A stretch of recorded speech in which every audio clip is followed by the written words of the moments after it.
नमस्कार दोस्तों, आप सभी का एक बार फिर से स्वागत है अभ्यास एग्री एकेडमी की यूट्यूब चैनल में। आज हम स्टार्ट करने वाले हैं जो प्लांट ग्रोथ रेगुलेटर हैं पीजीआर उनके बारे में। तो उसको पढ़ने से पहले हम थोड़ा डिस्कस करेंगे कि ग्रोथ क्या है, ग्रोथ कर्व क्या होता है ना, उनके बारे में थोड़ा हम यहाँ पर डिस्कस करेंगे कि पहले ग्रोथ क्या होती है, ठीक है, ग्रोथ के कौन कौन से इंपॉर्टेंट फैक्टर्स होते हैं, ग्रोथ कर्व क्या होता है, किस शेप का होता है, ग्रोथ की कौन कौन सी फेजेस होती है। पहले हम थोड़ा सा उसके बारे में ब्रीफ जानेंगे, इसके बाद हम आगे स्टार्ट करेंगे प्लांट ग्रोथ रेगुलेटर, जहां पर हम बात करेंगे कौन कौन से प्रोमोटर्स होते हैं, कौन कौन इनिवेटर्स होते हैं। ठीक है, चलिए तो स्टार्ट करते हैं। सबसे पहले हम बात करते हैं कि ग्रोथ क्या होती है ना, हमको प्लांट ग्रोथ रेगुलेटर पढ़ना है तो सबसे पहले जानना जरूरी है कि ग्रोथ क्या होती है। तो ग्रोथ को हिंदी में क्या कहते हैं, वृद्धि। ग्रोथ को हिंदी में क्या कहते हैं भाई, तो ग्रोथ को हिंदी में बोला जाता है वृद्धि। क्या कहते हैं, वृद्धि कहते हैं। देखो ग्रोथ क्या होती है, ग्रोथ जो होती है it is the permanent change. Growth जो होती है कैसी होती है, परमानेंट चेंज होता है, परमानेंट एंड इरिवर्सिबल चेंज।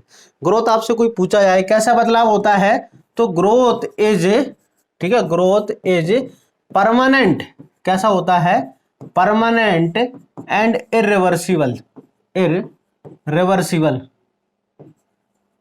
ठीक है, रिवर्सिबल चेंज इन साइज, ठीक है, शेप ऑफ एन ऑर्गन, है ना, एप एन ऑर्गन और इंडिविजुअल सेल। अब ये समझते हैं क्या है इंडिविजुअल सेल। देखो क्या होता है ग्रोथ का मतलब होता है permanent and irreversible change. Her organism के अंदर क्या होता है, ग्रोथ एक वाइटल प्रोसेस होती है, विदाउट ग्रोथ कुछ भी नहीं हो सकता ना। हर एवरी ऑर्गेनिज्म का एक इंपॉर्टेंट फंक्शन क्या होता है, ग्रोथ करना। तो ग्रोथ होती क्या है, जैसे साइज का बढ़ना, किसी का शेप बढ़ना, ऑर्गन का है ना सेल का नंबर बढ़ना, ठीक है, वेट बढ़ना, वॉल्यूम बढ़ना, ये सब क्या है, तो आंसर है सब क्या होती है, ग्रोथ होती है। तो ग्रोथ क्या होती है, एक important irreversible and permanent change होता है। ग्रोथ में एक बार जब चेंज हो गया तो वापस रिवर्ट कर नहीं आए। जैसे हमारी हाइट है, हमारी हाइट बढ़ गई तो क्या वापस कम होगी, नहीं। क्या प्लांट की हाइट बढ़ गई तो प्लांट की हाइट वापस कम होगी, नहीं होगी। तो ग्रोथ कैसा होता है, तो आंसर है ग्रोथ एक परमानेंट होता है, ठीक है, एक बार चेंज हो गया तो वापस नहीं होना, ठीक है, परमानेंट एंड इरिवर्सिबल बदलाव होता है, चेंज होता है, ठीक है। साइज में ग्रोथ के कारण क्या क्या इंप्रूव होता है ना, क्या क्या बढ़ता है। आपसे पूछा जाए कि ग्रोथ में क्या क्या इंक्रीज होता है ना, क्या इंक्रीज होता है, तो ग्रोथ से इंक्रीज होता है क्या, तो आंसर है भाई वेट बढ़ता है, हाँ या ना, बिल्कुल बढ़ता है ना, वजन बढ़ता है। इसके बाद जिसको हम कहते हैं भार बढ़ता है। इसके बाद वॉल्यूम मास बढ़ता है, बिल्कुल बढ़ता है ना। आयतन भी बढ़ता है, क्या बढ़ता है, आयतन बढ़ता है। साइज बढ़ता है, आकार जिसको हम कहते हैं, शेप बढ़ता है। ये सारी चीजें क्या होती है, इंक्रीज होती है, किसके कारण, तो आंसर है ग्रोथ के कारण, ठीक है। अब हम आगे बात करते हैं प्लांट के अंदर और क्या होता है इंपोर्टेंट। तो प्लांट के अंदर जो ग्रोथ होती है ना, दो टाइप की होती है, एक होती है प्राइमरी ग्रोथ, एक होती है सेकेंडरी ग्रोथ, है ना। प्राइमरी ग्रोथ और सेकेंडरी ग्रोथ क्या होती है, थोड़ा सा एक बार देख लें आप। एक होती है प्राइमरी ग्रोथ, ठीक है, एक होती है प्राइमरी ग्रोथ और एक होती है सेकेंडरी ग्रोथ, है ना, एक और दूसरी होती है सेकेंडरी ग्रोथ। प्लांट के अंदर दो टाइप की ग्रोथ होती है, प्राइमरी एंड सेकेंडरी, है ना। अब जो प्राइमरी ग्रोथ होती है वो क्या होती है कि लाइफ की अर्ली स्टेज के अंदर, जैसे प्लांट की हाइट बढ़ना, जो मेरिस्टेमेटिक टिश्यू होता है, सूट एपिकल मेरिस्टेम या root apical meristem, meristem cell की एक्टिविटी के कारण जो ग्रोथ होती है वो कौन सी होती है, तो आंसर जिसको हम कहते हैं प्राइमरी, है ना, ग्रोथ। जो किसके कारण होती है, मेरिस्टेमेटिक टिश्यू के कारण, है ना। प्लांट की अर्ली लाइफ में, प्लांट जब छोटा होता है ना, तो अर्ली लाइफ के अंदर कौन सी होती है, तो अर्ली लाइफ के अंदर शुरुआती जीवन में कौन सी ग्रोथ होती है, प्राइमरी ग्रोथ होती है। स्पेशली हम बात करते हैं जब प्लांट की हाइट बढ़ती है ना, जब प्लांट आप देखते होंगे कि भाई ये इतना बड़ा है, पहले छोटा है, फिर देख रहे हैं कुछ और बड़ा हो गया, फिर देखा हमने और बड़ा होगा ना। तो ये सब क्यों होता है, तो आंसर ये मेरिस्टेम टिश्यू की एक्टिविटी के कारण, किसके कारण, मेरिस्टेमेटिक टिश्यू की एक्टिविटी के कारण क्या होता है, ग्रोथ बढ़ती है। जब प्लांट की हाइट बढ़ जाती है तो आप देखते होंगे धीरे धीरे उसका जो स्टेम होता है, स्टेम की थिकनेस बढ़ती है ना। धीरे धीरे आप देखोगे ये जो तना है इसकी क्या बढ़ती है, मोटाई बढ़ती है ना। तो तने की क्या बढ़ती है, थिकनेस, मोटाई बढ़ती है। क्लियर है, किस क्या बढ़ती है, थिकनेस बढ़ती है ना, तो मोटाई बढ़ना। तो तने की थिकनेस बढ़ना, इसमें काम करता है हमारा लेटरल मेरिस्टेम। कौन करता है, लेटरल मेरिस्टेम या कॉम्प्लेक्स टिश्यू काम करते हैं, जिससे प्लांट की अब थोड़ा थिकनेस बढ़ना, है ना, प्लांट का क्या बढ़ना, मोटाई का बढ़ना है, इसको क्या कहते हैं हम, तो आंसर है सेकेंडरी ग्रोथ। यहां पर कोर के कैम्बियम इन्वॉल्व हो जाती है, क्या इन्वॉल्व हो जाती है, तो आंसर है कोर के कैम्बियम, ठीक है। कोर के कैम्बियम के कारण धीरे धीरे प्लांट का थिकनेस, गर्त का बढ़ना, वो होती है सेकेंडरी ग्रोथ। मोनोकोट के अंदर ध्यान से सुनना, मोनोकोट प्लांट के अंदर सेकेंडरी ग्रोथ नहीं होती है ना। मोनोकोट प्लांट जो होता है उनमें सेकेंडरी ग्रोथ नहीं होती, सिर्फ प्राइम किसमें होती है, जो होती है सेकेंडरी ग्रोथ डाइकोट में होती है। मोनोकोट में क्यों नहीं होती, मोनोकोट में ड्यू टू कैम्बियम जो होती है वो एब्सेंट होती है, कोर कैम्बियम मोनोकोट में एब्सेंट होती है, इसलिए वहां पर नहीं होती। चलिए आगे बात करते हैं थोड़ा। अब देखो ग्रोथ की कुछ फेजेस होती है ना, ग्रोथ की फेजेस की बात करें अपन, है ना। ग्रोथ की क्या क्या इंपॉर्टेंट फेजेस होती है, देखो phases of growth, phases of growth, है ना। देखो 3 इंपॉर्टेंट फेज होती है, कौन कौन सी होती है। पहली होती है सेल डिवीजन, है ना। स्टार्टिंग फेज कौन सी भाई, सबसे पहले क्या होगा, सेल डिवीजन, हाँ या ना। सबसे पहले क्या होता है, सेल डिवीजन, सेल डिवीजन। सबसे पहले क्या होगा, सेल डिवीजन। कोशिका विभाजन, सबसे पहले होता है कोशिका विभाजन। क्लियर है, सबसे पहले क्या होगा, कोशिका विभाजन। क्लियर है, कोशिका विभाजन। देन इसके बाद क्या होगा, कोशिका विभाजन के बाद, इसके बाद होता है सेल एलोंगेशन। क्या होता है, सेल एलोंगेशन, याद रखेंगे आप, सेल एलोंगेशन, है ना। सेल का दीर्घीकरण, एलोंगेशन, सेल एलोंगेशन, जिसको हम कहते हैं कोशिका दीर्घीकरण। क्या कहते हैं, कोशिका दीर्घीकरण। ठीक है, क्या कहते हैं उसको हम, कोशिका दीर्घीकरण कहते हैं। ठीक है, इसके बाद तीसरा जो पॉइंट होता है वो होता है मैचुरेशन, है। ये 3 स्टेज होती है, ये 3 स्टेज होती है, मैचुरेशन फेज, है ना, जिसको हम परिपक्व अवस्था कहते हैं। ठीक है, परिपक्व अवस्था। तो ग्रोथ की कितनी फेजेस होती है, सबसे पहले क्या होता है कि भाई छोटी सेल है, धीरे धीरे उसके सेल का नंबर बढ़ता है ना। ठीक है, सेल का नंबर बढ़ता है, सेल डिवीजन से नंबर बढ़ेगा, फिर सेल का साइज इंक्रीज होता है, सेल का एलोंगेशन मतलब साइज का इंक्रीज होना। जब साइज इंक्रीज हो जाती है फिर फाइनल का जाती है सेल मैचुरेशन कंडीशन में जाती है, परिपक्व हो जाती है। तो ग्रोथ की कितनी फेज होती है, 3, एक सेल डिवीजन, सेल एलोंगेशन और मैचुरेशन फेज होती है। ठीक है, तो हम बात करते हैं ग्रोथ कर्व क्या होता है। ये एग्जाम में यहाँ से इंपॉर्टेंट क्वेश्चन पूछा जाता है कि what is the growth curve. आपसे एग्जाम में पूछा जाए कि ग्रोथ कर्व क्या होती है ना, ग्रोथ कर्व क्या होता है। ठीक है, तो ग्रोथ कर्व क्या होता है, देखो मोस्ट इंपोर्टेंट, सबसे पहले वॉन सेक नाम के एक साइंटिस्ट थे, वॉन सेक नाम के, कौन से, वॉन सेक नाम के एक साइंटिस्ट है। उन्होंने कर्व बनाया किसी भी टाइम एंड ग्रोथ के बीच, है ना, टाइम एंड ग्रोथ के बीच में। ठीक है, ऐसे टाइम और ग्रोथ, तो टाइम एंड ग्रोथ के बीच में उन्होंने एक कर्व बनाया, किसके बीच में, याद रखना, टाइम एंड ग्रोथ के बीच में। तो उन्होंने जो कर्व आया, ठीक है, ग्रोथ कर्व कैसा आता है, इस प्रकार से, है ना, इस प्रकार से ग्रोथ कर्व आता है, जिसको हम एस शेप्ड या सिग्मोइड। तो पेपर में पूछा जाता है कि ग्रोथ कर्व कैसा होता है, तो एस शेप्ड या सिग्मोइड, ये मोस्ट इंपोर्टेंट है। ग्रोथ कैसा होता है, एस शेप्ड या सिग्मोइड होता है ना, एस शेप्ड या सिग्मोइड आकार का।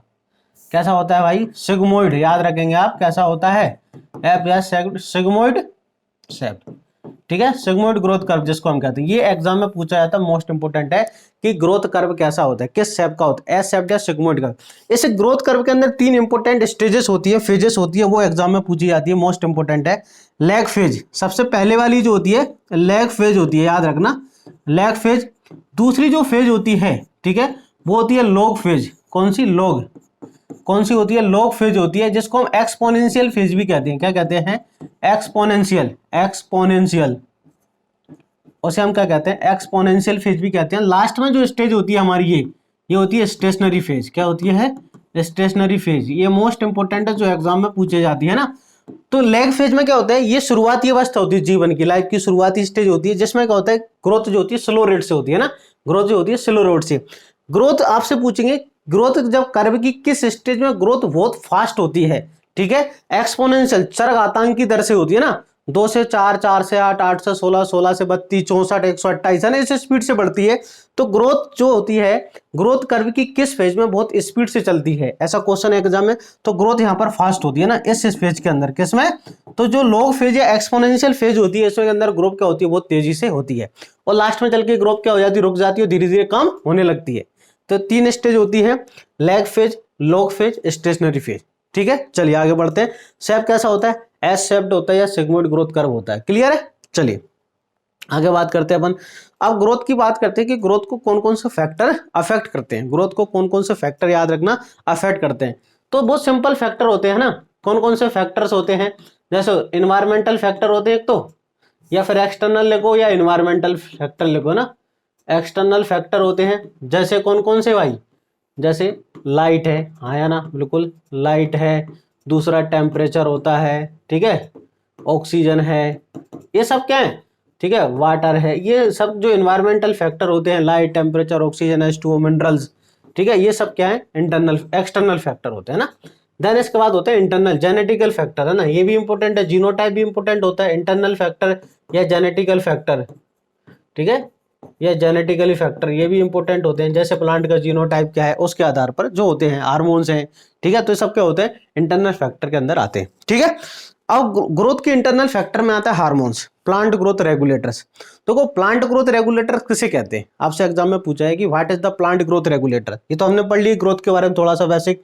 अब आपसे पूछा जाए कि प्लांट ग्रोथ रेगुलेटर्स क्या होते हैं ना, पीजीआर, प्लांट ग्रोथ रेगुलेटर्स क्या होते हैं, प्लांट ग्रोथ रेगुलेटर्स, ठीक है। तो प्लांट ग्रोथ रेगुलेटर्स पीजीआर क्या होते हैं, एक बात बताओ, आपसे कोई पीजीआर क्या होते हैं ना। तो पीजीआर मतलब ऐसे केमिकल सब्सटेंस जो प्लांट की ग्रोथ को कंट्रोल करें, या वो बढ़ा भी सकते हैं या कम भी कर सकते हैं, दोनों काम कर सकते हैं। ऐसे ग्रोथ रेगुलेटर्स जो प्लांट की ग्रोथ को कंट्रोल करते हैं उन्हें प्लांट ग्रोथ रेगुलेटर्स कहते हैं। वो ग्रोथ को कम भी कर सकते हैं, ग्रोथ को बढ़ा भी सकते हैं। तो प्लांट ग्रोथ रेगुलेटर्स दो प्रकार के होते हैं, कौन कौन से, ठीक है, कौन कौन से, एक जो तो ना क्या करेंगे, ग्रोथ को प्रमोट करते हैं ना, जो बढ़ाते हो, प्रमोटर्स, ठीक है, जो ग्रोथ को क्या करते हो, बढ़ाते हो। जैसे इसके अंदर आता है ऑक्सिन, कौन आता है, ऑक्सिन, ठीक है, जिब्रेलिन, ठीक है, जिब्रेलिन आएगा, और साइटोकाइनिन, है ना, और साइटोकाइनिन, क्लियर है, साइटोकाइनिन, ये तीन किसके अंदर आते हैं, प्रमोटर्स के अंदर। इसके बाद ग्रोथ इनहिबिटर, है ना, ग्रोथ इनहिबिटर्स, ठीक है, ग्रोथ इनहिबिटर्स क्या, जो ग्रोथ को कम करते हो, रोकते हैं, उन्हें क्या कहते हैं, ग्रोथ इनहिबिटर्स कहते हैं। जैसे इसके अंदर कौन आता है, इसके अंदर आता है हमारा एबी हार्मोन, एफएसए के हार्मोन, और इसके बाद हमारा, है ना, एथाइलिन हार्मोन, कौन सा, एथाइलिन हार्मोन, और इसके बाद कौन सा, एक साइसोसेल, ट्रिपल सी, ये सब आते हैं किसके अंदर, इनहिबिटर। तो प्लांट ग्रोथ रेगुलेटर दो उपाय के, प्रमोटर्स और inhibitors. Promoters auxin, gibberellin, cytokinin, inhibitor ABA होता है, एथाइलिन होता है, साइसोसेल। तो हम पहले नंबर का हार्मोन पढ़ने वाले हैं जिसके बारे में, है ना, ऑक्सिन हार्मोन, ठीक है। तो ऑक्सिन हार्मोन के बारे में कुछ साइंटिस्ट वगैरह याद रखना होता है, एग्जाम में पूछे जाते हैं ना, एग्जाम में ऑक्सिजन से रिलेटेड कुछ साइंटिस्ट पूछे जाते हैं, ठीक है, कि ऑक्सिजन जो होता है एक ग्रीक वर्ड होता है जिसका मतलब होता है ग्रो करना, है ना। ऑक्सिजन जो वर्ड होता है एक ग्रीक वर्ड होता है, ऑक्सीजन से बना है, जिसका मतलब होता है टू ग्रो करना, ठीक है। आपसे एग्जाम में पूछा है कि ग्रोथ से रिलेटेड सार्वजन, कभी कभी एग्जाम में पूछे जाते हैं, चार्ल्स डार्विन और ऐसे फ्रांसिस डार्विन, है ना, इन्होंने सबसे पहले कोलेप्टाइल के ऊपर, है ना, ठीक है, इन्होंने सबसे पहले किस पे, इन्होंने ये देखा कि प्लांट के अंदर कुछ ना कुछ ग्रोथ के लिए सब्सटेंस होता है जो प्लांट में ग्रोथ को रेस्पॉन्सिबल करता है। तो उन्होंने observe that coleoptile of canary grass respond to an unilateral illuminated, जो उन्होंने लाइट डाली प्लांट के ऊपर, उन्होंने देखा कि प्लांट लाइट की तरफ बेंड हो रहा है, ठीक है। सबसे पहले एक्सपेरिमेंट इन्होंने किया कि क्या किया, they observe that the coleoptile of canary grass responded to unilateral illumination by growing toward the light source, मतलब प्लांट जो है लाइट की तरफ क्या बेंड कर रहा है। तो इन्होंने कैनरी ग्रास पर एक्सपेरिमेंट किया है ना, इन्होंने देखा कि जो कैनरी ग्रास है उसका जो कोलेप्टाइल होता है वो देख रहे हैं कि भाई किधर, तो लाइट की तरफ बेंड कर रहा है ना, कहां पर, फोटोट्रोपिज्म शो कर रहा है। तो प्लांट का लाइट की तरफ बेंड करना due to the growth substance के कारण है, कहां पर, ग्रोथ सब्सटेंस के कारण होता है ऐसा कि भाई लाइट की तरफ बेंड करना। चलिए, और साइंटिस्ट क्या है, ठीक है, इसके बाद उन्होंने क्या देखा, बहुत सारे नंबर एक एक्सपेरिमेंट किया उन्होंने। तो एग्जाम में पूरा एक्सपेरिमेंट तो आपसे नहीं पूछेंगे, सिंपल ही पूछेंगे भाई डार्विन ने कौन सा, तो कैनरी ग्रास पर कोलेप्टाइल वाला एक्सपेरिमेंट किया है ना। इसके बाद यहाँ पर आप देख सकते हैं इनका वो डायग्राम का वो है पूरा, ठीक है, डार्विन के द्वारा ये डायग्राम है ना, डार्विन एंड डार्विन दोनों ने किया था कि पहले कैनरी ग्रास के ऊपर लाइट डालकर देखिए यहाँ पर कोलेप्टाइल तो लाइट की तरफ बेंड हो रहा है इस प्रकार से, है ना।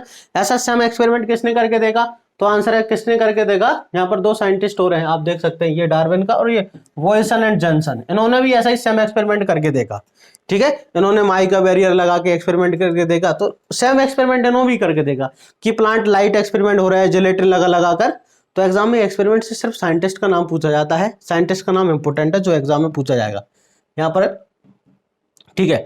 अब मोस्ट इंपोर्टेंट क्वेश्चन कि ऑक्सीजन की डिस्कवरी किस, देखो एक तो एग्जाम में पूछेंगे क्या, फंक्शन, ठीक है, और कभी कभी साइंटिस्ट पूछ लेते हैं ना उससे रिलेटेड। तो ऑक्सीजन का जो डिस्कवरी है वो किसने किया है, तो आंसर है डिस्कवरी जो की है किसने की है, ऑक्सीजन की डिस्कवरी एफडब्ल्यू बेंट के द्वारा, इन्होंने ऑक्सीजन टर्म दी है ना।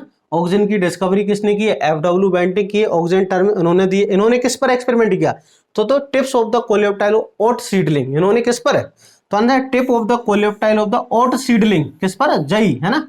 और उन्होंने एक एक्सपेरिमेंट किया है, है ना, Avena curvature test most important question है, एग्जाम में पूछा जाता है ना। एग्जाम में क्या पूछा जाता है कि ऑक्सीजन हार्मोन का जो बायो ऐसे होता है जैव सक्रियता परीक्षण है ना, बायोलॉजिकल जो टेस्ट करते हैं कि प्लांट के अंदर ऑक्सीजन प्रेजेंट होता है या नहीं, ये जानने के लिए कौन सा टेस्ट किया जाता है, तो एवेना कर्वेचर टेस्ट किया जाता है, जिसको हिंदी में कहते हैं जैव सक्रियता परीक्षण। ठीक है, इंग्लिश में क्या कहते हैं, बायोएसे ऑफ ऑक्सीजन। तो कौन सा टेस्ट होता है, एवेना कर्वेचर टेस्ट होता है, मोस्ट इंपोर्टेंट है, जो एग्जाम में पूछा जाता है। ठीक है, मोस्ट इंपोर्टेंट ये एक्सपेरिमेंट है।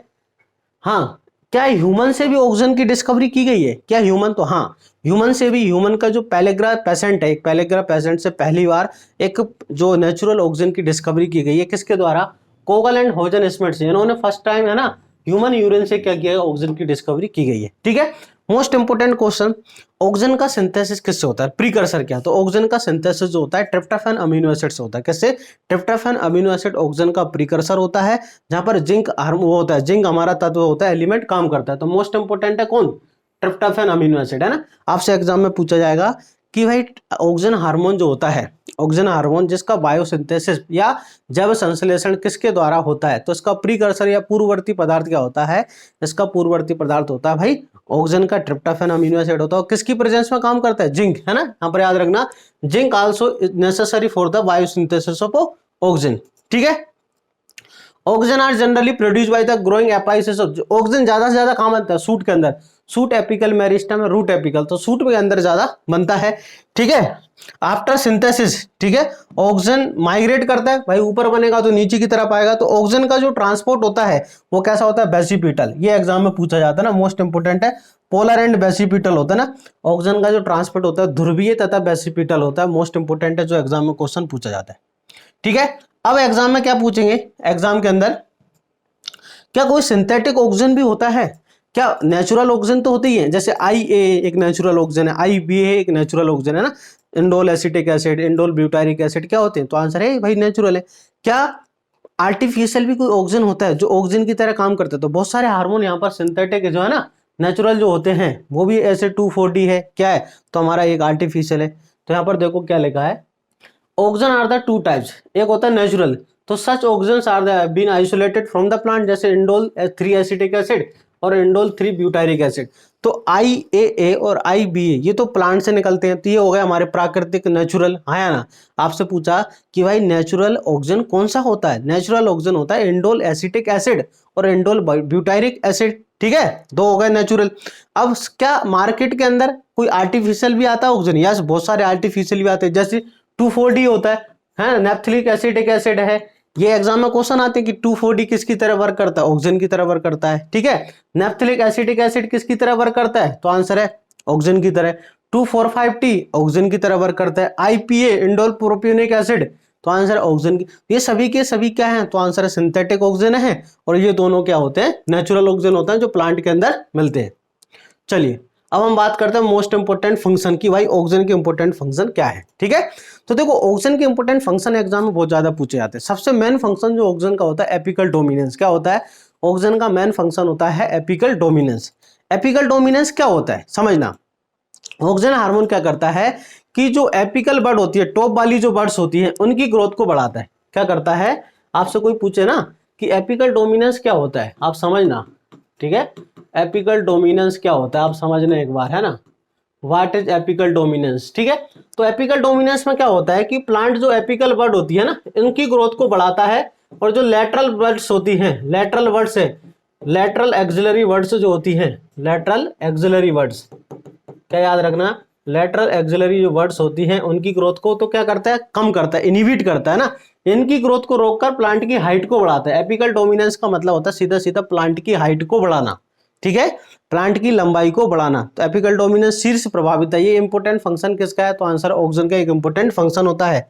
ठीक है, यहाँ पर लगा है it is the most in the most higher plant the growing apical words inhibits the growth of the lateral, तो लेटरल ग्रोथ की इनहिबिट कम हो जाती है, एक्सिलरी वर्ड्स की ग्रोथ कम होती है, एक्सिलरी है ना, और जो हमारी एपिकल वर्ड्स होती है उनकी ग्रोथ ज्यादा होती है, जिससे प्लांट की हाइट बढ़ती है। तो ये इंपोर्टेंट फंक्शन है। ठीक है, इसका दूसरा इंपोर्टेंट क्या है, सेल डिवीजन सेल एलोंग, क्या ऑक्सीजन हार्मोन सेल डिवीजन में वर्क करता है? मोस्ट इंपोर्टेंट क्वेश्चन है। हाँ, oxygen hormone cell division cell elongation में काम करता है। जब हम बायोटेक्नोलॉजी के अंदर क्या करते हैं, कल्चर मीडियम बनाते हैं, टिश्यू कल्चर के अंदर कल्चर मीडियम बनाते हैं, अगर उसके अंदर हम ऑक्सीजन डालें तो जो कैलस होता है, कैलस, तो कैलस के अंदर सेल डिवीजन को बढ़ाता है, प्लांट के अंदर भी बढ़ाता है। तो ऑक्सीजन हार्मोन का दूसरा इंपॉर्टेंट फंक्शन क्या है? सेल डिवीजन करना और सेल का इलोंगेशन करना, कोशिका की वृद्धि करना, ठीक है, नंबर बढ़ाना, उसका साइज बढ़ाना, ये इंपॉर्टेंट फंक्शन है। तो पहला इंपॉर्टेंट फंक्शन क्या हो गया? Apical dominance. दूसरा इंपॉर्टेंट फंक्शन क्या हो गया? सेल डिवीजन, ठीक है। चौथा मोस्ट इंपॉर्टेंट ये है ना, तीसरा इंपॉर्टेंट है ये, ठीक है, रूट इनिशिएशन। देखो ऑक्सीजन हार्मोन रूट की ग्रोथ को सिर्फ स्टार्ट करता है, याद रखना, रूट इनिशिएशन, लेकिन रूट डेवलपमेंट को रोकता है। क्या इंपॉर्टेंट? रूट डेवलपमेंट को रोकता है, ठीक है, रूट के आगे फर्दर डेवलपमेंट को रोकता है। ऑक्सीजन हार्मोन रूट की ग्रोथ को सिर्फ स्टार्ट करता है। आप जब पढ़ते होंगे हॉर्टिकल्चर के अंदर कटिंग बडिंग वगैरह, तो ऐसे कटिंग हम स्टेम कटिंग होता है तो NaA के सॉल्यूशन में या IBA के सॉल्यूशन में डिप करते हैं, फिर उनको सोइंग करते हैं, वो रूट का इनिशिएशन करते हैं ना। शुरुआत में जो स्टेम कटिंग होती है, स्टेम कटिंग जो होती है ना, उसके अंदर क्या करते हैं, रूट के यहाँ पर इनिशिएट कराने का काम जड़ का प्रारंभन करता है। हिंदी में कहें तो जड़ का प्रारंभन करता है, रूट इनिशिएशन करता है, जिससे धीरे धीरे, लेकिन आगे फर्दर ग्रोथ को रोकेगा, याद रखना, ठीक है। Oxygen help the initiation rooting in the stem cutting, this application widely used for the plant propagation. बताया मैंने आपको कटिंग बडिंग के अंदर, ठीक है। फ्लोवरिंग, देखो जनरली क्या होता है, ऑक्सीजन फ्लोवरिंग का रोकता है, सिर्फ लीची पाइनएप्पल को छोड़कर। लीची और पाइनएप्पल प्लांट को छोड़ दिया जाए तो बाकी सभी प्लांट के अंदर तो क्या करता है, फ्लोवरिंग को रोकता है, ठीक है। लेकिन लीची और पाइनएप्पल के अंदर यूनिफॉर्म फ्लोवरिंग को प्रमोट करता है, बढ़ाता है। चलिए अगला फंक्शन की बात करें, अगला है प्रिवेंशन ऑफ एब्सेशन, है ना। प्रिवेंशन ऑफ एब्सेशन का मतलब होता है, तो छठे नंबर का अपना अगला है, क्या होता है कि जैसे अपनी जो फ्रूट्स होते हैं, लीव्स होती हैं, पत्तियां, फ्लोवर है, वो टाइम से पहले नीचे गिरने लगते हैं, हाँ या ना भाई, वो नीचे गिरने लगते हैं, तो उनको रोकना, ठीक है, उनको रोकना।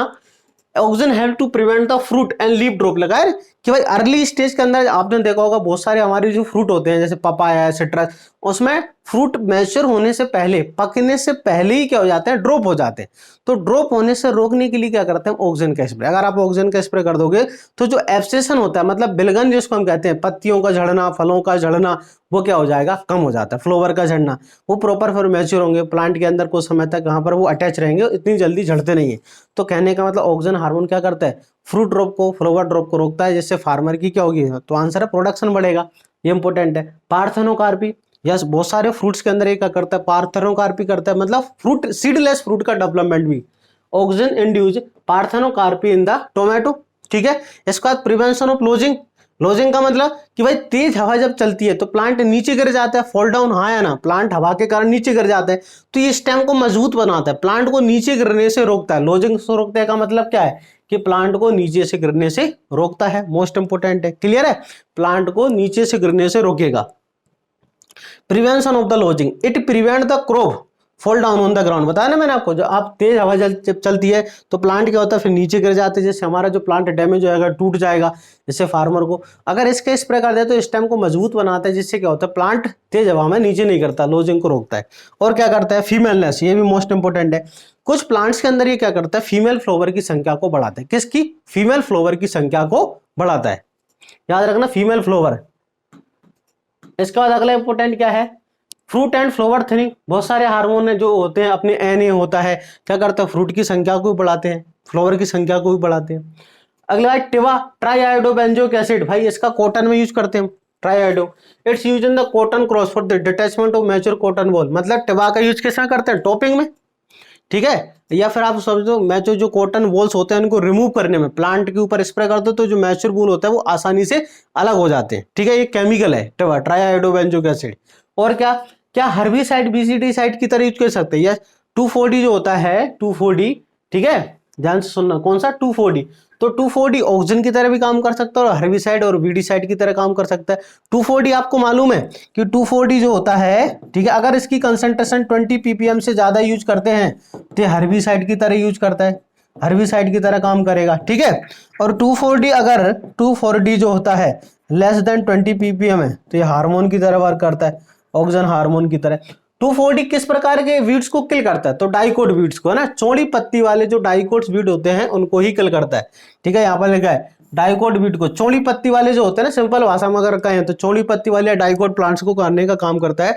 तो 2,4-D का स्प्रे मोनोकोट फील्ड के अंदर, जैसे गेहूं के अंदर इस्तेमाल कर लो, तो वीट के अंदर डाइकोट वीट्स को किल करने के लिए हम 2,4-D का इस्तेमाल, हम कॉटन के अंदर यूज नहीं कर सकते, क्योंकि कॉटन एक डाइकोट है, चौड़ी पत्ती वाला है, ब्रॉड लीव्ड है, उसको मार देगा ये।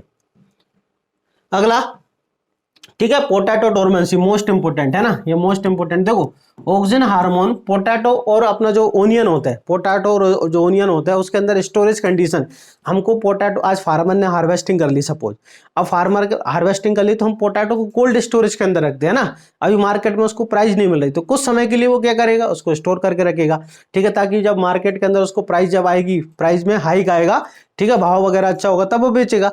तो उसने जब कोल्ड स्टोरेज के अंदर ओनियन पोटैटो को रखा, वहां पर अगर ये गलती हो गई क्या, कि उस ओनियन के अंदर इस प्रकार से अगर ग्रीन वर्ड्स निकल जाएं, तो भाई इस आलू को तो कोई नहीं खरीदेगा। अगर यहाँ पर जो ग्रीन कलर की वर्ड्स निकल जाएं, एक बात बताओ, अगर ग्रीन कलर की वर्ड्स जो निकल गई यहाँ पर, तो उस आलू को तो कोई नहीं खरीदेगा भाई, क्योंकि ये तो खाने के लिए होता नहीं, बेकार हो जाता है, ये तो फिर किस में काम आएगा, बुवाई के लिए काम आएगा। तो इससे बचाने के लिए भाई अगर ये हो गया, तो ये कहने का मतलब जो वर्ड्स आ जाती हैं, तो ये तो जर्मिनेशन होने लगा, हाँ या ना, ये तो जर्मिनेशन होने लगा, अंकुरित हो गया। तो फार्मर क्या करता है, वहां पर मैलिक हाइड्रोजाइड नाम के केमिकल का इस्तेमाल करता है। तो मैलिक हाइड्रोजाइड क्या करता है, इन वर्ड्स को आने से रोकता है ना। तो हम ये कहें कि भाई मैलिक हाइड्रोजाइड जो होता है क्या डोरमेंसी को बढ़ा रहा है, यस, डोरमेंसी को इंड्यूस करता है, डोरमेंसी को तोड़ नहीं रहा है, डोरमेंसी लेकर आ रहा है, मतलब जर्मिनेशन नहीं होने देना, जर्मिनेशन को रोकना, इसका मतलब डोरमेंसी को बढ़ावा देना, डोरमेंसी को प्रमोट करना, ठीक है। तो पोटैटो के अंदर, ओनियन के अंदर जो हम मैलिक हाइड्रोजाइड, याद रखना MH, maleic hydrazide and naphthalene acetic acid keep lateral words of potato tuber dormant, मतलब आलू के अंदर और प्याज के अंदर भी यूज करते हैं, कोल्ड स्टोरेज के अंदर मैलिक हाइड्रोजाइड क्या करता है, जो लेटरल वर्ड्स निकलती है यहाँ पर, ये आपने देखा होगा कभी कभी हमारे घर पर जब आलू लेके आते हैं, किचन में रखा रहता है, तो आप वहां पर देखना ऐसे वर्ड्स निकल जाती है, तो वो जर्मिनेशन हो जाता है, तो उसको रोकना पड़ता है। अगर ऐसा हो गया तो फार्मर को बहुत लॉस होगा, ठीक है, कि यार भाई मार्केट में जब भाव आया तब तक ये आलू इधर जर्मिनेशन वाला आ गया, मार्केट में कोई नहीं खरीदेगा इसको, है ना। तो डोरमेंसी को इंड्यूस करता है कौन, मैलिक हाइड्रोजाइड, ये डोरमेंसी को ब्रेक नहीं कर रहा है, डोरमेंसी को लेकर आते हैं। चलिए अगला इंपॉर्टेंट, शॉर्टनिंग ऑफ इंटरनोड्स, किसी किसी प्लांट के अंदर क्या करता है, हाइट को थोड़ा कम करता है, जैसे एप्पल एंड पियर होते हैं, एप्पल एंड पियर, नाशपाती और सेब होते हैं, शॉर्टनिंग ऑफ स्टेम, स्टेम की हाइट को कम करते हैं, जिससे ज्यादा क्या है उसके अंदर फ्रूटिंग ज्यादा हो, स्टेम और किसके अंदर, पियर और एप्पल के अंदर। इसके बाद ये दो क्वेश्चन मैंने आपको बताया भी एग्जाम में पूछते हैं कि भाई बायोएसे का मतलब क्या होता है, बायोएसे का मतलब होता है कि किसी भी प्लांट पार्ट्स के अंदर उस सब्सटेंस की एक्टिविटी का पता लगाना कि वो है या नहीं। Bioassay is the biological testing of substance on A plant और पार्ट, किसी प्लांट के अंदर वो जो केमिकल की हम बात कर रहे हैं वो प्रेजेंट है या नहीं है किसी प्लांट पार्ट्स के अंदर, तो उसका भाई प्रेजेंट हो तो प्रेजेंट होगा, वो टेस्ट करके बताओ, पता चल जाएगा। तो ऑक्सिन हार्मोन का जो बायोएसे होता है, जैव सक्रियता परीक्षण कौन से टेस्ट से करते हैं, तो एवेना कर्वेचर टेस्ट के द्वारा करते हैं और रूट ग्रोथ इनिबिशन के द्वारा करते हैं। मोस्ट इंपोर्टेंट, ये दोनों एग्जाम में पूछे जाते हैं, ठीक है। चलिए अब इसके बाद बात करते हैं सेकंड हार्मोन अपना कौन सा है, जिब्रेलिन, ये भी मोस्ट इंपोर्टेंट है ना।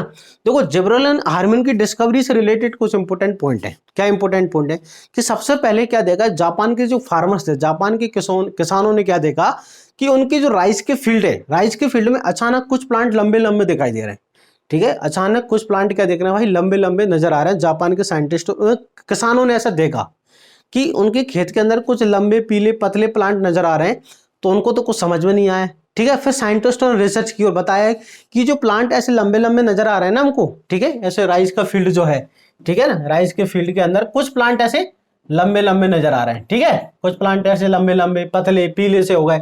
तो साइंटिस्टों ने बताया कि भाई ये एक प्रकार की बीमारी, जिस बीमारी का नाम है बकानी डिजीज या फॉलेज सीडलिंग, ये जो प्लांट लंबे लंबे हो रहे हैं ना, इसको बताया साइंटिस्टों ने कि ये एक प्रकार की डिजीज है जिसका नाम क्या है, फॉलेज सीडलिंग या फिर बकानी डिजीज, ठीक है। और उसका कारण है फंगल, एक पैथोजन, फंगल पैथोजन जिसका नाम है जिब्रेला फिजिकोराई, ठीक है, ध्यान से सुनना। साइंटिस्टों ने बताया कि भाई ये जो होती है ये बीमारी है, उस बीमारी का नाम है, ठीक है, बकानी डिजीज, है ना, क्या है, बकानी डिजीज, बकानी या फॉलेज सीडलिंग किससे होती है, एक कवक से होती है, फंगस से होती है, फफूंद से होती है, जिसका नाम होता है जिब्रेला फिजिकोराई। क्या नाम होता है, जिब्रेला फिजिकोराई नाम की फंगस से होती है।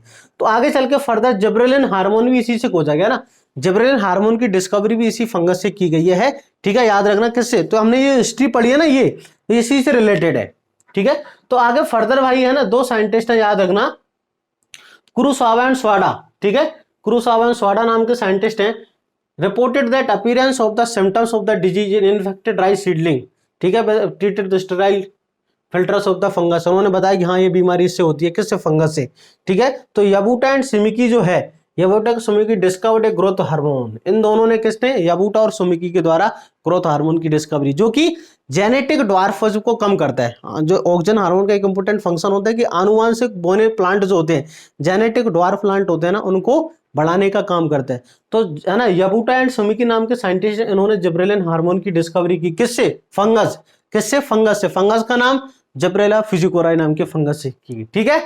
चलिए, और बाद में अब जिब्रेला फिजिकोराई से ना बहुत सारे हार्मोन की डिस्कवरी, लगभग 100 डिफरेंट टाइप के जिब्रेलिन हार्मोन की डिस्कवरी कर ली है ना, ठीक है। There are the more than 100 gibberellic, ठीक है, जो इस फंगस से निकाले गए। तो हम किसको जिब्रेलिक हार्मोन बोलेंगे, तो भाई GA3 को, है ना, ऐसे GA1 से लेके GA100 तक ऐसे, है ना, ठीक है, GA100 तक हार्मोन खोज लिए गए। तो आप किसको जिब्रेलिन कहो, तो याद रखना GA3 को जिब्रेलिन कहते हैं, किसको, इन सभी का जो होता है जिब्रेलिन 3 जो होता है सभी को रिप्रेजेंट करता है। याद रखना जिब्रेलिन का जो मेन फॉर्म होता है कौन सा, जिब्रेलिक एसिड, ठीक है। तो GA3 जो होता है was one of the first gibberellins to be discovered and remains the most intensively studies. तो आपको याद रखना GA3, जिसका फॉर्मूला होता है C19H26O6। तो मोस्ट इंपोर्टेंट, हाँ, जिब्रेलिन हार्मोन एसिडिक नेचर एक एसिड है, बिल्कुल। इसका प्रीकर्सर क्या होता है, तो याद रखना इसका प्रीकर्सर एसिटाइल कोएंजाइम, क्या होता है, एसिटाइल कोएंजाइम, या फिर मेवालोनिक एसिड पाथवे से होता है, किससे, मेवालोनिक एसिड पाथवे के द्वारा जिब्रेलिन का सिंथेसिस होता है, ठीक है। ये तो हो गए इससे हिस्ट्री से रिलेटेड कुछ इंपोर्टेंट फैक्ट। अब हम बात करते हैं कुछ क्वेश्चन की, है ना, मतलब जो इंपोर्टेंट फंक्शंस हैं, क्या क्या इंपोर्टेंट फंक्शंस हैं, देखो, फिजियोलॉजिकल इफेक्ट ऑफ द है एप्लीकेशन, किसके, जिब्रेलिन। जिब्रेलिन का एक मोस्ट इंपोर्टेंट इफेक्ट होता है बोल्टिंग, क्या करता है, बोल्टिंग। बोल्टिंग क्या होता है कि भाई देखो, gibberellin promote the bolting means internode elongation just prior to flowering in beet, cabbage and many plants. मतलब कि जैसे पत्ता गोभी होती है, तो पत्ता गोभी के अंदर जो फूल, जो पत्ता गोभी का जो पार्ट होता है, स्टेम जो होता है फूल गोभी, वो छोटा रह जाता है, उसको बढ़ाने का काम वीट है, शुगर बीट है उसके अंदर। तो इंटरनोट की एलोंगेशन को बढ़ाना, फ्लावरिंग से पहले साइज को बढ़ा देना, इंटरनोट की एलोंगेशन को बढ़ा देना, या जिसको हम कहते हैं रूसेट स्टेज को बढ़ाना, है ना। किसकी, रूसेट मतलब छोटा रह जाता है प्लांट, जब छोटा, ऐसे पत्ता गोभी है, कैबेज है, छोटा रह जाएगा। जिब्रेलिन के हार्मोन से कर दो तो ये थोड़ा साइज में बड़ा हो जाएगा, इसका स्टेम का एलोंगेशन। तो रूसेट स्टेज को तोड़ना, इसको क्या बोलता है, बोल्टिंग इफेक्ट कहते हैं। क्या कहते हैं, तो बोल्टिंग इफेक्ट आपसे पूछेंगे, किसका एक इंपॉर्टेंट फंक्शन है, जिब्रेलिन का, ठीक है। जिब्रेलिन का दूसरा इंपॉर्टेंट फंक्शन है ओवरकम द जेनेटिक ड्वार्फिज्म। ये मोस्ट इंपॉर्टेंट फंक्शन है कि आनुवांशिक रूप से बोने प्लांट जो होते हैं, जेनेटिक ड्वार्फिज्म का मतलब क्या होता है, आनुवांशिक रूप से जो बोने प्लांट होते हैं जेनेटिकली, जैसे पी है, बहुत सारे प्लांट जो होते हैं, तो जिब्रेलिन के स्प्रे करने से उन प्लांट के अंदर ग्रोथ होने लगती है। Gibberellins promote internode elongation in generally dwarf plant like maize, pisum, Basia fava. Here only phenotype get change. Genotype में कुछ बदलाव नहीं करता, ये सिर्फ फिनोटाइप बदल देता है, प्लांट की हाइट को बढ़ा देगा, ठीक है। दूसरा इंपॉर्टेंट फंक्शन हो गया। तीसरा, improve yield in sugar cane. ये क्या करता है, अल्टीमेटली हाइट बढ़ाता है, इंटरनोड की इलोंगेशन कराएगा। एक बात बताओ, ऐसे शुगर कैन है ना, ये शुगर कैन आपने देखा होगा ऐसे, अगर ये इंटरनोड है, ये होता है नोड, ये क्या होता है, नोड, ये इंटरनोड, बीच वाला क्या होता है, इंटरनोड, है ना, बीच वाला क्या होता है, इंटरनोड, ये क्या है, नोड है ना। तो क्या करता है, इंटरनोड की लंबाई को बढ़ाएगा। अगर शुगर कैन में ये बढ़ेगा, तो एक बात बताओ, शुगर कैन की हाइट ज्यादा होगी तो अल्टीमेटली यील्ड बढ़ेगी, बिल्कुल बढ़ेगी, है ना। तो शुगर कैन के अंदर यील्ड बढ़ाता है क्योंकि इंटरनोड की लंबाई को बढ़ाएगा। Improve in the shape in Apple. Gibberellin के स्प्रे से एप्पल का जो शेप होता है इंप्रूव भी होता है, साइज बढ़ती है, क्वालिटी बढ़ती है, शेप बढ़ता है, ठीक है। चलिए, और इंपॉर्टेंट फंक्शन, ठीक है, ये मोस्ट इंपॉर्टेंट फंक्शन है ना, ठीक है, मोस्ट इंपॉर्टेंट फंक्शन है। Improved yield in the grapes, आपसे ऐसा पूछते हैं कि थॉमसन सीडलेस ग्रेप के अंदर साइज को बढ़ाने के लिए, बंच की साइज को बढ़ाने के लिए किसका यूज करते हैं, जिब्रेलिन का। ऐसा क्वेश्चन एग्जाम में बहुत आता है कि थॉमसन सीडलेस ग्रेप्स जो होते हैं उनके अंदर साइज को बढ़ाने के लिए किसका इस्तेमाल, तो आंसर है ग्रेप का। ग्रेप किसके अंदर, ग्रेप के अंदर जिब्रेलिन का इस्तेमाल करते हैं। Ability of gibberellins to cause in length, लिखा है, ability of gibberellin to cause and increase the length of excess internode elongation is used to increase the length of the grapes stalk, जिससे भाई berry का size बढ़ता है। इसका बाद होता है सेनेसेंस। जिब्रेलिन से डिले सेनेसेंस, मतलब सेनेसेंस का मतलब होता है कि भाई जो पत्तियां होती है प्लांट से, है ना, जल्दी अलग होती है। सेनेसेंस का मतलब जीर्णता, भाई जो ओल्ड होती है धीरे ओल्ड जो ऑर्गन्स होते हैं उनका प्लांट से अलग होना, वो सेनेसेंस होता है, तो उसको थोड़ा डिले कर देते हैं। जिब्रेलिन से स्प्रे कर दो ना, तो कोई लीफ या फ्रूट आज जो प्लांट से गिरने वाला है तो कुछ समय बाद वो क्या होगा, डिटैच होगा। ठीक है, तो जीर्णता मतलब प्लांट के अंदर एजिंग प्रोसेस को डिले करना। एक प्रकार से हम कहें तो बुढ़ापा जो होती है एजिंग प्रोसेस है ना, बुढ़ापा, अगर सिंपल भाषा में बुढ़ापा कहें कि भाई प्लांट जल्दी बूढ़ा, तो उसको जल्दी बूढ़ा ना हो, यंग बना के रखे, तो आगे उसको डिले कर देता है। तो जिब्रेलिन डिले इन सेनेसेंस दस the fruits can be left लगे ऑन द ट्री लॉन्गर, मतलब फल जो होता है प्लांट पर लंबे समय तक रहेगा, इतनी जल्दी से अटैच डिटैच नहीं होगा, गिरेगा नहीं। तो उसको, इसके बाद अर्ली मैच्योरिटी इन कोनिफर्स, बहुत सारे कोनिफर्स प्लांट के अंदर अर्ली मैच्योरिटी लेकर आता है बिल्कुल। और इंपॉर्टेंट फंक्शन क्या है, डोरमेंसी, डोरमेंसी को ब्रेक करने वाला मोस्ट इंपॉर्टेंट हार्मोन, डोरमेंसी को ब्रेक करता है, याद रखना, डोरमेंसी को ब्रेक, डोरमेंसी को क्या करता है, ब्रेक। ऑक्सीजन हार्मोन तो डोरमेंसी को इंड्यूस कर जाता है, ये क्या करता है, ब्रेक। क्योंकि जब डोरमेंसी को ब्रेक करना, इसका मतलब जर्मिनेशन को प्रमोट करना। अरे हाँ या ना, इसका मतलब क्या है, इसका मतलब है जर्मिनेशन को प्रमोट करना। ठीक है ना, क्या है, जर्मिनेशन को प्रमोट करना।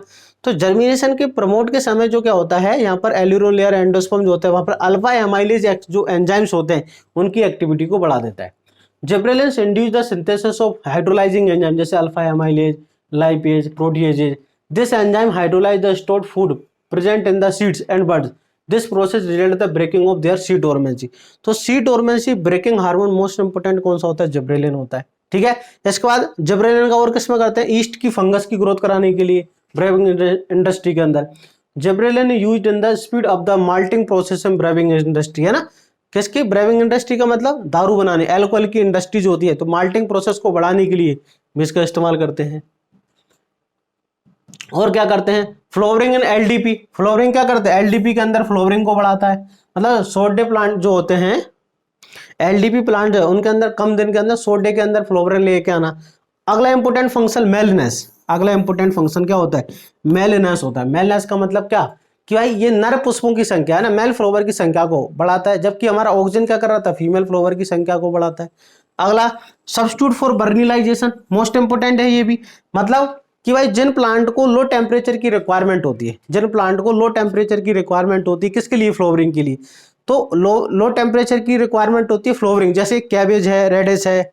ठीक है ना, बहुत सारे प्लांट होते हैं जिनमें हमको सीड प्रोडक्शन करना है, जैसे ओनियन हुआ हमारा, है ना, रेडिश हुआ, आलू हुआ, तो उनमें क्या चाहिए, सेकेंड ईयर, फर्स्ट ईयर तो नहीं, सेकेंड ईयर जाके फ्लावरिंग होती है, पुष्प आते हैं लो टेम्परेचर में। तो लो टेम्परेचर की रिक्वायरमेंट को हम सब्स्टिट्यूट कर सकते हैं, उसकी जगह अगर हम जिब्रेलिन का इस्तेमाल करें तो फ्लावर जल्दी आ जाएंगे, है ना। तो बर्निलाइजेशन का मतलब क्या होता है, लो टेम्परेचर के द्वारा फ्लावर को इंड्यूस करना। तो जिब्रेलिन क्या करता है, उसका सब्स्टिट्यूशन का काम करता है। अगर इसका स्प्रे कर देंगे तो क्या होगा फिर, तो इसका आंसर है, तो भाई फ्लोवरिंग जल्दी आ जाएगी। इसके बाद बायोएसे कैसे, जैसे अभी मैंने आपको बताया था ऑक्सीजन हार्मोन का बायोएसे एवेना कर्वेचर टेस्ट, उसी प्रकार जैव सक्रियता परीक्षण, जब भाई जिब्रेलिन का भी पता कि जिब्रेलिन अगर प्लांट में होता है तो बताओ कौन कैसे पता करते हैं, तो बार्ले एंडोस्पर्म टेस्ट करते हैं या फिर dwarf pea and maize test करते हैं। आपको याद रखना है क्या, तो आंसर बार्ले एंडोस्पर्म टेस्ट या फिर dwarf pea and maize test करते हैं, मोस्ट इंपोर्टेंट ये दोनों। तो आई होप आपको यहाँ तक समझ आया होगा। नेक्स्ट क्लास के अंदर अपन साइटोकाइनेस, एबी और एथाइलिन हार्मोन के बारे में डिस्कस करेंगे, जिससे पूरा ग्रोथ वाला टॉपिक बहुत आसानी से आपको समझ आएगा। मिलते हैं नेक्स्ट वीडियो के अंदर, तब तक के लिए जय हिंद।